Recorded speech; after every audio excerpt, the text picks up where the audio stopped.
Radio Joliba lamɛnbaga cɛ ni muso denmisɛnnin ni maabakɔrɔba an ka foli ani tanu ni an b'o ta ka di aw bɛɛ lajɛlen ma laadala jɛmukan ni an sigilen o kɛnɛ kan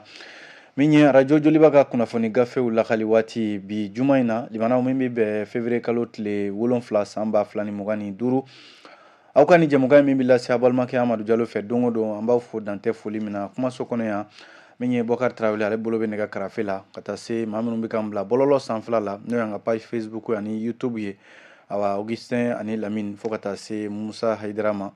Yusuf Sangare olu bɛ k'o baara kɛ limanaw ni an sigilen kɛnɛ kan lamɛnbaa jɛkulu cɛ ni muso minnu bɛ k'an lamɛn radio Joliba fiɲɛ siraw kan Bamako yan Segu Sikaso an b'aw fo dantɛ foli min na min ye bɔlɔlɔ sanfɛla la page Facebook an minnu bɛ k'an filɛ ye sisan an b'aw fo dantɛ foli min na min ye radio Joliba fana bɛ lamɛn Canal Plus sanfɛ n'i ye awa numéro 866 n'i y'o ta kaban i b'an sɔrɔ o kumana nin bɛɛ lajɛlen y'an ka kunnafoni siraw ye a bɛɛ kun ye an mana taa fan o fan a ka se ka an sɔrɔ limanaw ni an sigilen kɛnɛ kan gafew bɔra an bolo falen bɛ bi kosɛbɛ min bɛ kunnafoni sɛbɛnw ko fɔ l'indépendant ale b'an bolo kɔrɔ yan les soft ale bɛ yan Nouvelle Horizon fana bɛ an bolo kɔrɔ yan min bɛ les échos welewele fana ko fɔ ale bɛ yan Aujourd'hui Mali ale bɛ yan an bɛ sɔrɔ ka kuncɛ ni le soir de Bamako ye ni fasiri de sɛbɛn damadɔ in an bɛna ninnu lakali sisan aw ka faamuya kama kuma na an bɛ dugawu de kɛ bi ye juma hɛrɛ an'a karama ala k'a di an bɛɛ lajɛlen ma limanaw l'indépendant kunnafoni sɛbɛn an b'a lakali daminɛ ni ale ye a kuma na l'indépendant y'a jira k'a fɔ ko min ye jamana ye ale bɛ wari ɲini na Mali jamana bɛ wari ɲini na limanaw n'i y'a lajɛ awa cakɛda minnu bɛ yen n'o ye nɛgɛjuru siratigiw ye awa n'o ye société télécom ye awa n'i y'o fɔ ka ban o bɛ maaw hakili jigin min na limanaw o ye Orange ni Malitel ni Telecel ye publicité nka olu de bɛ yan limanaw n'i y'a lajɛ awa min bɛ minisiriso min b'an ka sɔrɔ ko ni nafoloko kunna awa k'a bɛ wari ɲini na dɛ walasa ka se ka jamana kɛsu ka fa dɛbɛdɛbɛ n'i y'a lajɛ min bɛ maa minnu bɛ ni olu ye nafolobatigiw ye société télécom mɔgɔw b'o olu la n'u ka client ko jamana bɛ fɛ ka k'u k'u bolo bila u jufa la u ka dɔ di jamana ma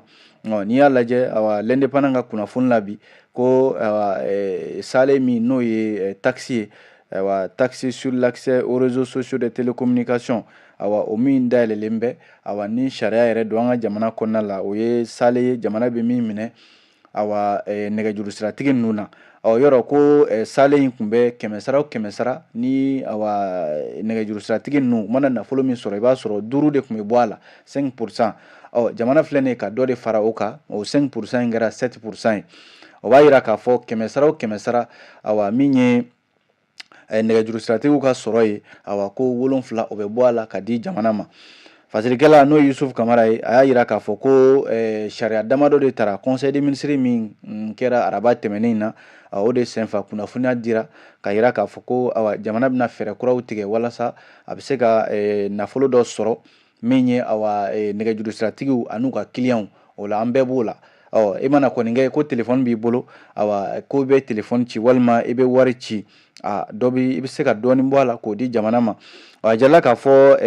sariya minnu filɛ nin sariya fɔlɔ in n'o ye projet de loi min bɛ yɛlɛmani kɛ code général des impôts la n'o y'an ka salen soba ye min taara kabi san 2013 waatiw la yɛlɛmani de dor'o la o salen in tɔgɔ de ko taxe sur l'accès aux réseaux de télécommunications ouvert au public limanaw o salen min filɛ nin n y'a fɔ ten o de tun bɛ 100 la o bɔra ka na 7 la min ye filanan ye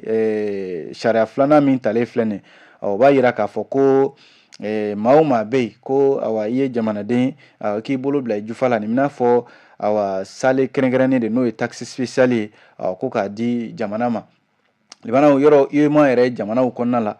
nin ye sariya ye min ye programme min bɛ jamana ninnu kɔnɔna la UEMOA ka sariya de don ko min ma ko taxe extérieure commun o b'a jira k'a fɔ ko cakɛda fɛn fɛn bɛ yen n'a b'i ka jamana kɔnɔ ni jamana bɛ fɛ ka fɛn ɲini a fɛ o yamaruyalen bɛ jamana ma jamana de ye ni sinsin ni sariya ninnu kan ka sɔrɔ ka nin baara kɛ taabolo sabanan n'o ye projet min n'a bɛ tali kɛ fana ka jira k'a fɔ Mali jamana mago bɛ ka baara belebeleba dɔw kɛ n'o ye projet d'infrastructure de base et développement social ye o ye ko ɲɛtaga baaraw ni yɔrɔbaw jɔli jamana bɛ fɛ ka o baara damadɔw kɛ o dun tɛ kɛ limanaw a tɛ kɛ ten nafolo de bɛ bɔ jala k'a fɔ conseil des ministres ka communiqué min kɛra nin ye ka tɛmɛ ni ministre so min b'an ka nafoloko kunna ale y'a yira k'a fɔ ko o baara ninnu tɛ se ka kɛ fiyewu gouvernement fo a ka dɛmɛ dɔ de ɲini o dɛmɛ dɔ ɲinitɔ filɛ nin ye min ye société de télécom fɛ sariya de don dɛ limanaw bɛnkan tɛ dɛ sariya de don sabu sariya in b'a yira k'a fɔ ko ni jamana kɔni mago bɛ cakɛda fɛn fɛn na n'a b'a ka jamana kɔnɔ ko ayiwa an bɛ fɛ aw ka dɔ fara a bɛ salen min di aw ka dɔ fara a kan jamana de filɛ nin ka o de ta nin ye n'o tɛ ko jamanaw bɛ yen olu ta ka ca ni Mali yɛrɛ ta ye Mali de filɛ nin k'a fɔ ko min ye société de télécom ninnu ye u k'u bolo bila u jufa la o mana bɔ yen u ka client n'o ye anw kelen-kelenna bɛɛ lajɛlen ye i mana kɛ téléphone-tigi kɔni ye n'i bɛ wari ci walima n'i bɛ crédit ta o crédit ta la dɔɔni bɛ bɔ a la walima o wari ci la dɔɔni bɛ bɔ a la o bɛ taa jamana ka kɛsu kɔnɔna la jamana de bɛ n'o ta ka baara kɛ n'a ye jamana kunnafoni filɛ nin ye l'indépendant ye nin sɔrɔ a kɔnɔ bi aw bonya b'a la.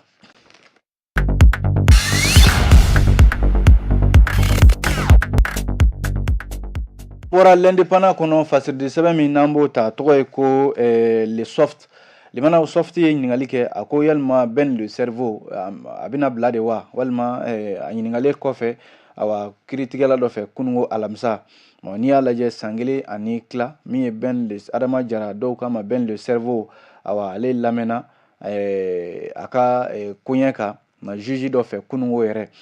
n'i y'a lajɛ limanaw a nɔfɛbaw kɔni jigiya b'u la bi ko Adama Jara Ben le cerveau k'a a bɛ sɔn ka bila don nataw la jigiya b'u la o la limanaw ko in kɛra cogo min na fasiri le soft y'a yira k'a fɔ a ye kunnafoni minnu sɔrɔ ni sifinnaka min filɛ n'o ye Adama Jara Ben le cerveau yɛrɛwolo tɔnden mafalenba don ko kununko alamisa min ye février kalo tile 6 ye san 2025 juge de pôle spécialisé cybercriminalité ale juge dɔ de y'a wele k'a lamɛn jamanaw hakilila jigin na waleya in kɛra cogo min na a yala k'a fɔ ko Adama Jara Ben le cerveau yɔrɔ ni maa bɛ furanjɛla fanga dɛmɛ Adama Jara Ben le cerveau tun b'o waran fɔlɔw la k'a daminɛ san 2023 in na waati min na jalaki binna kan k'a fɔ ko a ye jamana dɔgɔya u ko min ma atteinte au crédit de l'État o bɔlen kɔ yen limanaw a welela radio so dɔ kan a y'o kuma fɔ radio so dɔ kan limanaw o kalo kelen yɛrɛ la o kalo kelen tile 14 Adama Jara Ben le cerveau ko a ye jalaki min binna kan o ye san 2 kaso ye limanaw o san 2 kaso o kiiri min tigɛra o kɔfɛ u tilala ka welewele dakan bila min ye février kalo tile 26 san 2024 cour d'appel ɲɛkɔrɔ k'a fɔ Adama Jara Ben le cerveau k'u bɛ fɛ dɔ ka bɔ a ka kaso san 2 in na limanaw n'i y'a lajɛ mars kalo tile 4 san 2024 Adama Jara Ben le cerveau ka san 2 kaso in ban waati yɛrɛ ko n'i y'a lajɛ a tun bɛ kɛɲɛrɔba de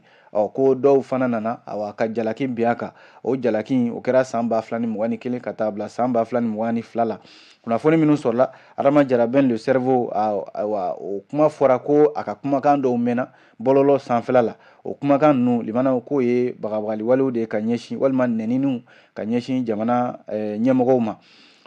limanaw n'i y'a lajɛ min bɛ brigade d'investigation judiciaire olu y'a wele ka soit transmis d'a kan ka taa bila cybercriminalité anti cybercriminalité ale ka bolo kan o jalaki in de filɛ nin ye a ka nin ye kununko alamisa de a welela k'a ɲininka o koɲɛ in na n'i y'a lajɛ collectif du réseau pour le peuple et contre la délinquance juvénile k'olu de ye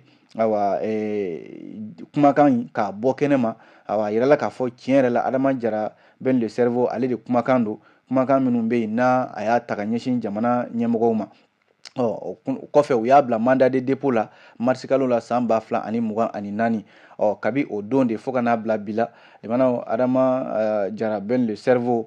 maa min bɛ yen ni a furadama a ma sɔn min ye dunanw ye kɛrɛnkɛrɛnnenya la minnu n'o ye kɛlɛcɛ dunanw i n'a fɔ Faransi n'a ɲɔgɔnnaw ka kɛlɛcɛ dunanw ani MINUSMA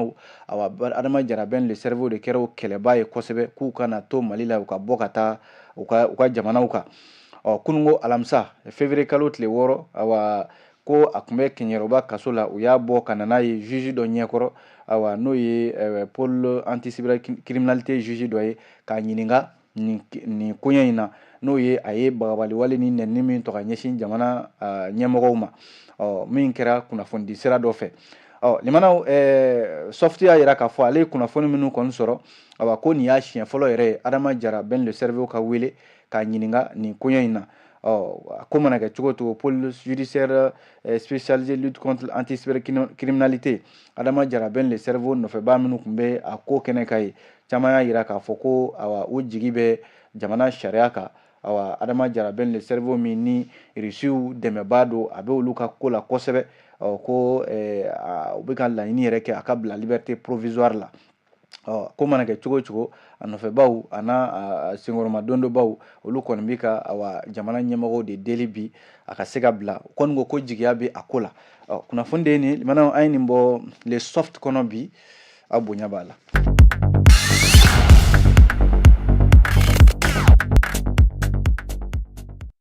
Siridi sɛbɛn min n'an b'o ta tɔgɔ ye ko Nouvelle Horizon limanaw Nouvelle Horizon y'a yira k'a fɔ ko min ye Imam Mahmud Dicko ka segili ɲuguɲugu bɛ ɲagaɲaga wuli dɛ jarala k'a fɔ Imam Mahmud Dicko ka nɔfɛbaa dɔ bɛ yen ni a tɔgɔ ye ko Dawuda Magasa yɛrɛ tun ye CEMAS ɲɛmɔgɔ de ye Bamakɔ sigida 5nan la ko a tununa limanaw kabi kunna sini araba a tununa yɔrɔ Imam Mahmud Dicko ka nani ɲagaɲagaw bɛ sen na n'i y'a lajɛ maa min ni wulikajɔ min bɛ sen na Imam Mahmud Dicko kunbɛliko la Dawuda Magasa in b'a mɔgɔw cɛ la maa minnu bɛ yen n'u bɛ wulikajɔ la ka wele dakan bila ko ka jama bɔ février kalo tile 14 natɔ in san 2025 ko ka taa Imam Mahmud Dicko ale kunbɛ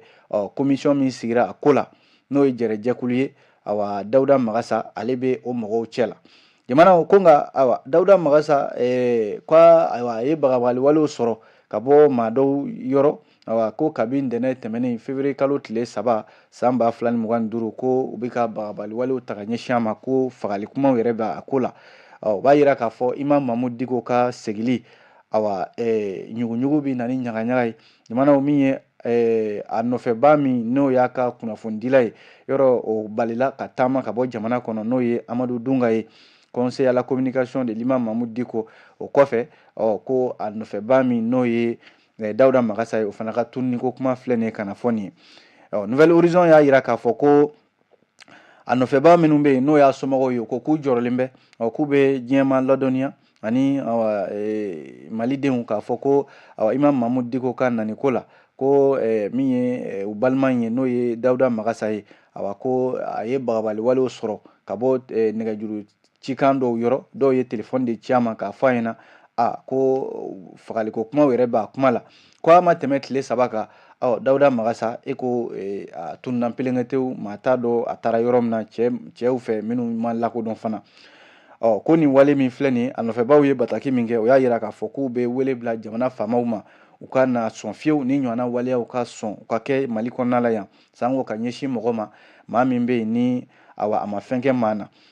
n'i y'a lajɛ limanaw yɔrɔ Imam Mahmud Dicko ka nani ko kuma min n'o bɛ senna nin ye commission min sigira ko ka Imam Mahmud Dicko kunbɛ Dawuda Magasa in bɔ o maaw cɛ la a ka tɔn min n'o ye CEMAS ye yɔrɔ CEMAS cira CEMAS ko kuma tɛ yen bilen Dawuda Magasa in de tun ye CEMAS ɲɛmɔgɔ ye Bamakɔ sigida 5nan la a yira k'a fɔ Dawuda Magasa in ko Imam Mahmud Dicko ka nani ko kuma la ale de tun bɛ ka wele yɛrɛ bila mɔgɔw ma ko bɛɛ ka bɔ k'a yɛrɛ kun ko Imam Mahmud Dicko nɔfɛbaw a senkɔrɔma dondobaw k'o bɛ bɔ jamana kɔ kan ka na ko jama bɛna caya a yɛrɛ kun ko commission min sigira nin ye k'u bɛna fɛɛrɛ tigɛ ka baara caman kɛ walasa ni jama cayara maa tɛ se ka jama kunbɛn maa fasugu bɛɛ bɛ don jama la k'u bɛna fɛɛrɛ kɛ walasa ko in ka labɛn a kana kɛ maa dɔw ka taa don jama na ka taa kojugu kɛ Dawuda Magasa a y'o kuma fɔ jabaraniso dɔ ka Bamakɔ yan nɔ o suma k'o dugu majɛ limanaw ko Dawuda Magasa de tununa nin cogoya la maa t'a dɔn a taara yɔrɔ min na an bɛ don min na ko bi Imam Mahmud Dicko ka segini kɔni min bɛ senna nin ye ko a nɔfɛbaa dɔ n'o ye Dawuda Magasa ye ale kɔni tununa jateminɛlikɛlaw kɔni y'a yira k'a fɔ nin tununi min filɛ nin limanaw ko dɔwɛrɛ tɛ Imam Mahmud Dicko ka nani ko kuma ni jama bɛ ka bɔ a ko la ale ka tununi jateminɛlikɛlaw de y'o fɔ dɛ ko a bɛ se ka da o fana kunna ne ka kuma tɛ Mahamani Ture ale de ye fasiri in kɛ an y'a bɔ Nouvelle Horizon kɔnɔ aw bonya b'a la.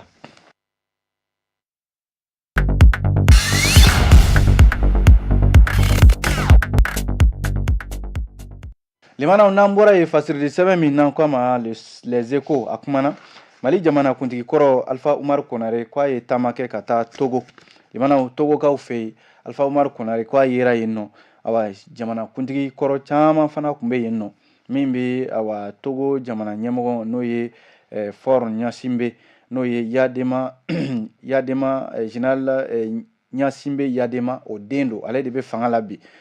n'i y'a lajɛ san 20 kɔfɛ awa Yadema a fatulen kɔfɛ awa ko a denkɛ min bɛ fanga la n'o ye Faure Gnassingbé ye awa ko bɛ ka a ka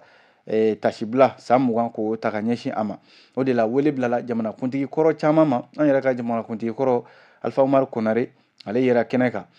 limanaw n'i y'a lajɛ Alpha Umar Konare tɛmɛnen kɔfɛ min bɛ awa kɛrɛfɛ jamana kuntigi kɔrɔ i n'a fɔ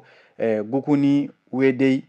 Tchad jamana ɲɛmɔgɔ kɔrɔ ka taa se Nicéphore Soglo fo ka taa se Boni Yayi Benin jamana ɲɛmɔgɔ Isufu Mahamadu Niger jamana ɲɛmɔgɔ kɔrɔ ni maaba bɛɛ lajɛlen tun bɛ a ko kɛnɛ kan jamanaw ni farafinna jamana ɲɛmɔgɔ ninnu u taara awa ka taa Togo jamana ɲɛmɔgɔ in kɛrɛfɛ ani Faure Gnassingbé ka du yɛrɛ ka dugawu kɛ awa min bɛ awa Yadema ale ka tayani la san 20 ka dugawu kɛ limanaw min ye Yadema ye awa yɔrɔ ale kɛra maa ye k'a to Togo jamana ɲɛmɔgɔya la a ka teriya n'a ka baara ɲɔgɔnya o ma dan Togo jamana kɔnɔna la a ye frontières dancɛw tɛmɛ hali Mali la yan nɔ limanaw ani Mali jamana ɲɛmɔgɔ ye baara kɛ o de taamasiyɛn nin ye ka fɔ an ka jamana kuntigi kɔrɔ in n'o ye Alpha Umar Konare ale ka ye awa ni tasibila in kɛnɛ kan walasa awa Yadema yɛrɛ ko ni jamana kuntigi kelen-kelenna fɛn fɛn bɛ kɛnɛ kan an'u kelen-kelenna bɛɛ ye teriya kɛ teriya min n'a a kun ka di kosɛbɛ min bɛ farafinna kelenya awa u caman ye wulikajɔw kɛ o la o bɛ se ka sabati cogo min na ka yira k'a fɔ min ye Alpha Umar Konare ale n'a a denmuso n'o ye Kajatu Konare olu de bɛ kɛnɛ in kan yen nɔ walasa ka se ka tasibila kɛ ka ɲɛsin min ye awa Yadema ale min fatura san 20 bi awa denkɛ min n'o bɛ fanga la n'o ye Faure Gnassingbé o kɛlen ko ka wele bila u ma limanaw Seydou Fane de ye fasiri kɛ an y'a bɔ les échos kɔnɔ bi aw bonya b'a la.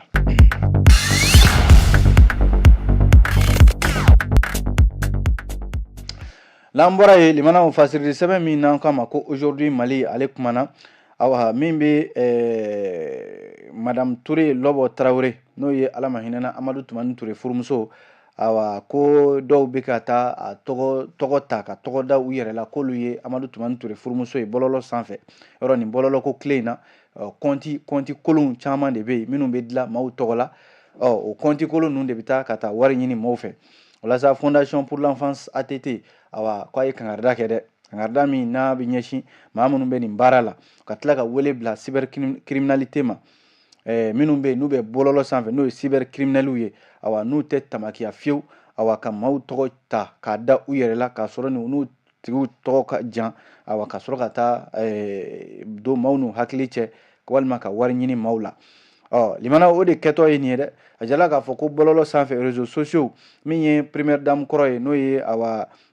Amadu Tumani Touré furumuso Lɔbɔ Tarawele awa Lɔbɔ bilama a ka tɔgɔ de tan bɛ ka taa maaw fɛ ka taa n'a ye bɔlɔlɔ sanfɛ i b'a sɔrɔ a maa kofɔlen ninnu u tɛ dɔwɛrɛ kɛ u bɛ taa wari de ɲini maaw fɛ k'a fɔ k'u bɛna awa maaw dɛmɛ o dɛmɛ limana yɔrɔ Fondation Amadu Tumani Touré pour l'enfance u b'a kɛ n'o fana tɔgɔ ye o de la Fondation Amadu Tumani Touré pour l'enfance k'u bɛ a lase maliden bɛɛ ma ani maa maa bɛ yen k'o ye ŋaniya ɲumantigi ye k'a fɔ ayiwa maa maa bɛ yen k'u bɛna awa invitation ci u ma k'a f'u ɲɛna ayiwa ne de ye Lɔbɔ ye ne de ye Amadu Tumani Touré furumuso kɔrɔ ye awa n ye invitation ci ma yɔrɔ bɔlɔlɔ sanfɛ Facebook ninnu na o de bɛ kɛ maaw bɛ teriya ci ma k'a fɔ n bɛ fɛ ka k'i teri ye awa ko Lɔbɔ tɛ dɛ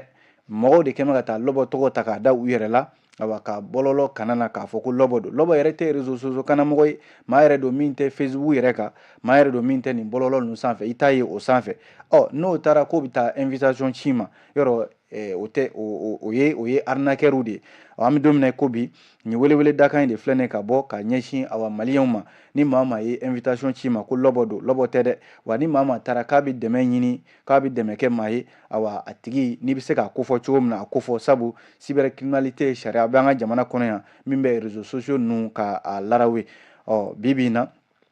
maa caman de bɛ yen u bɛ maaw ka danaya tiɲɛ nin cogoya la awa lobo ni nana kɛ ka se ka tɔgɔ jugu d'a kan limanaw halisa ale fasidi sɛbɛn kelen ka kuma na n'o ye aujourd'hui Mali ye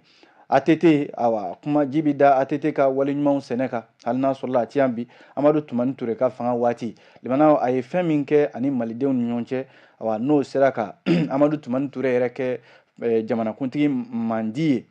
limanaw o ye sinankuya de ye sinankuya awa ko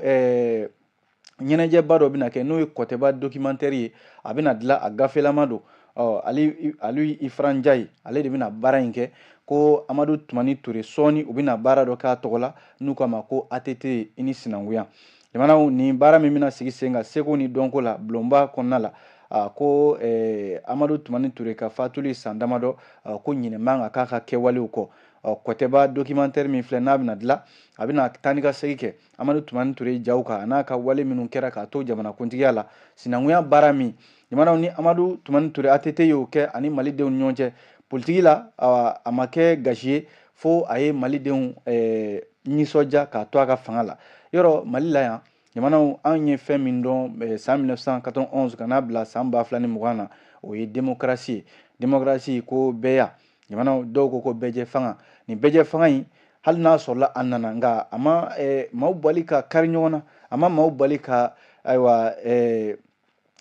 ko gɛlɛnw ta ka ɲɔgɔn sɛgɛrɛ kɛrɛnkɛrɛnnen la politiki mɔgɔw maaw ka kɛ to limanaw politiki mɔgɔw yɛrɛ dama awa olu ka jagoya ko walima ka ɲɔgɔn buruja e tɛ kɛ fangatigi ye ka ne ɲɛ wale to walima e tɛ fanga sɔrɔ ka ne ɲɛ wale to juguya ni hasidiya politiki mɔgɔw yɛrɛ dama ni ɲɔgɔn cɛ limanaw fasiri bɛ k'a ɲɛfɔ tan ko k'a sɔrɔ dun démocratie yɛrɛ ma na o kama san 1991 limanaw waati min na wuli ka jɔ kɛra ko ka na ni bɛɛ y'a ye fanga ka kɛ bɛɛ ka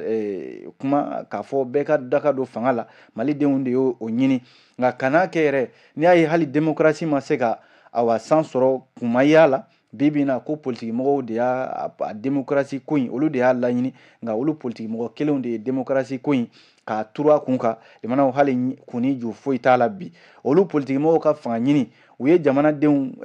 mana bira a caman ɲɛna limanaw k'a sɔrɔ nin yɛrɛ ko démocratie yɛrɛ tun bɛ se ka filɛ ni filɛɲɛ wɛrɛ ye misali la i n'a fɔ Amadu Tumani Ture y'a kɛ cogo min na limanaw Amadu Tumani Ture ka waati a kuma o kuma i b'a sɔrɔ a bɛ kulubalilakaw a b'olu ta u tɔgɔ ma yɔrɔ Amadu Tumani Ture ka sinankuya la hali n'a sɔrɔ kuma jugu bɔra a da nka n'a ye nin fɔ ka ban jama de bɛ yɛlɛ limanaw misali la Mali la yan sinankuya kɛra sababu ye awa min bɛ kurukanfuga waati la awa Sunjata ale de ye fangaw fara ɲɔgɔn kan limanaw ka sinankuya baara kɛ walasa a ka fanga bɛ se ka sinsin cogo min na yɔrɔ o sinankuya in yɛrɛ n'i y'a fɔ a kɔrɔ yɛrɛ ye mun ye dɔw b'a fɔ ko sinankuya ko tulon don tulon tɛ dɛ tulon min don tulon sɛbɛlama de don sabu i ni sinankun cɛ a bɛ fɛn bɛɛ fɔ ɲɔgɔn ma kuma minnu bɛ yen n'a a ka farin nka a b'a ku a bɛ n'a fɔ i sinankun a bɛ n'a fɔ i k'i sinan kun i sina k'a kun a kɔrɔ de y'o ye bɛ i sina k'a kun n'a fɔra ko sinankunya ne sina ye e ye e bɛ min fɔ ne ye ne k'a kun i sina kun a b'o cogoya de la ko Mali politiki tɔnw caman tun bɛ se ka taama ni nin sira ye ka politiki mɔgɔw yɛrɛ kɛ awa u tɛ bɛn ko la limanaw k'a sɔrɔ dun nin ɲɛ yirala an na kurukanfuga san 1235 ka n'a bila bi la limanaw du ni du hali mɔden ni awa mɔkɛ olu ka tulonw bɛ kɛ misali la Jara ni Tarawele Mali la yan numu ni fila olu ka sinankuya awa u bɛ fɛn fɔ ɲɔgɔn ma fɛn min ka farin munna Mali politiki tɔnw tɛ misali ta o kan u bɛ se ka fɛn fɔ ɲɔgɔn ma min ka farin nka a mana kɛ sɛbɛko ye bɛɛ kungo mana na awa u ka se ka ɲɔgɔn lajɛ o la u bɛ se ka fɛn fɔ ɲɔgɔn ma min ka farin nka awa a kana kɛ a ka digi karisa la nka a ka kɛ dilanli yɛrɛ sira ye Amadu Tumani Ture y'o k'a ka fanga kɔnɔ sinankuya a ye baara kɛ n'o ye kosɛbɛ o de la awa yɔrɔ caman bɛ yen awa Amadu Tumani Ture sinankuya in a y'a don ba la ko sinankuya min filɛ awa ko bulonba bɛna o de baara kɛ k'a kɛ gafe belebele n'u k'o ma ko kɔtɛba documentaire a tɔgɔ de ko ATT i ni sinankuya o bɛna kɛ baara ye Amadu Tumani Ture ka baara minnu bɛ yen wa a bɛna kɛ ɲɛnajɛba de ye min bɛna kɛ sababu ye maaw kana ɲinɛ Amadu Tumani Ture kɔ limanaw kunnafoni filɛ nin ye an ye nin bɔ aujourd'hui Mali kɔnɔ bi aw bonya b'a la.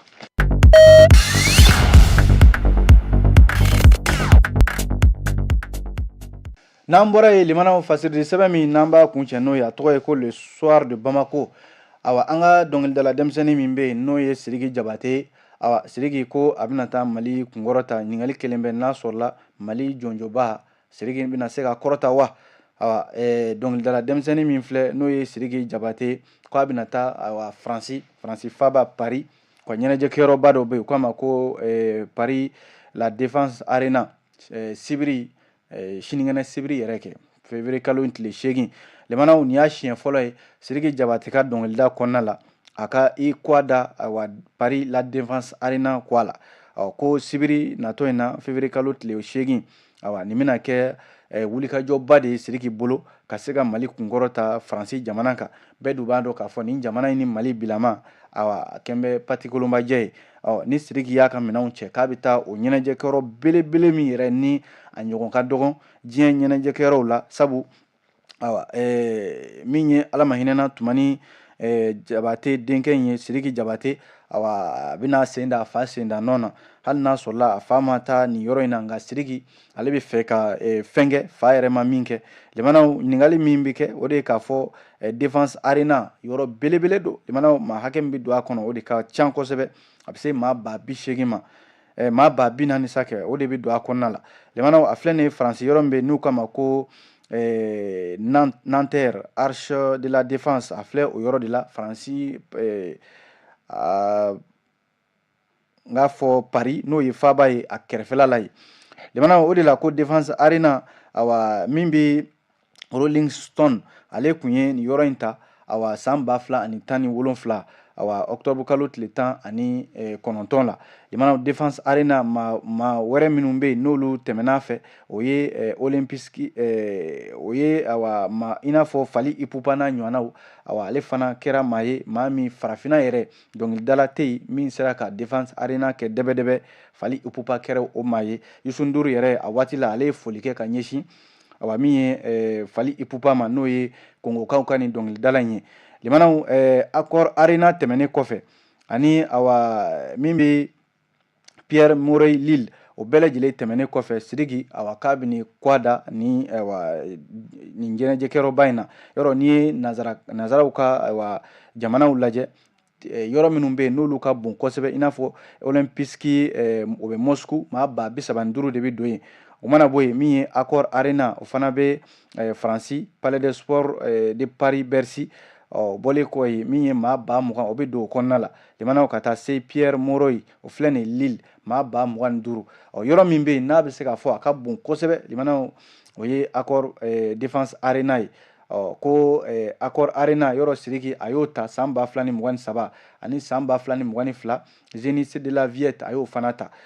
Défense Arena min filɛ n'o bolodalen bɛ ka bila février kalo tile 8 san 2025 la. awa Sidiki yalima k'a bɛna i sen da Fali Ipupa sen nɔ na wa, o min ye yɔrɔ in kɛ dɛbɛdɛbɛ ka kɛ guichet fermé ye. maa 40,000 o de bɛna taa Sidiki maliyɛn bɛɛ lajɛlen ka dɛmɛ de b'a yɔrɔ, sabu yanni a ka taa premier ministre n'o ye général de division Abdoulaye Mayiga ye a taar'i sara o la u ka dugawu k'a ye u ka jamana tɔgɔ la u ka senkɔrɔmadon don. Ko Sidiki Mali drapeau kɔni b'a bolo sa. N'a sera ka kɔrɔta maliden bɛɛ lajɛlen o y'o an wasalen ye. dugawu de bɛ kɛ Sidiki ye a ye nin hakilila min ta nin ye Ala k'a ɲɛ a bolo. kunnafoni filɛ limanaw an b'a bila nin kan yan le soir de Bamako an ye nin sɔrɔ a kɔnɔ a bɛ dan sigi kɛ kunnafoni gafew la nin dɔgɔkun in kɔnɔna la ni Ala sɔnna dɔgɔkun wɛrɛ an bɛ ɲɔgɔn sɔrɔ yan nka a kana ɲinɛ bi su in na aw ka jɛmukan débat politique min ye jama ko de ye an na ɲɔgɔn sɔrɔ ale kɛnɛ kan. awa baabu caman b'an bolo bi Imam Mamudu Diko ka segiliko kuma bɛ an bolo ka taa se awa min ye baabu caman ma i n'a fɔ bɛn ni kelenya awa charte min bɛ ka dilan awa an bɛna kuma o kan ka taa se awa min ye baabu caman ma. limanaw kumana an b'aw fo ka aw waleɲuman dɔn ni Ala sɔnna an n'an ka maa welelenw jama ko di nɛgɛ kanɲɛ 20 mana tɛmɛ ni sanga 30 ye an bɛ kan bɛn da o la. yanni o cɛ ne b'a fɔ aw ni ce a kan bɛn diɲɛ waati wɛrɛ.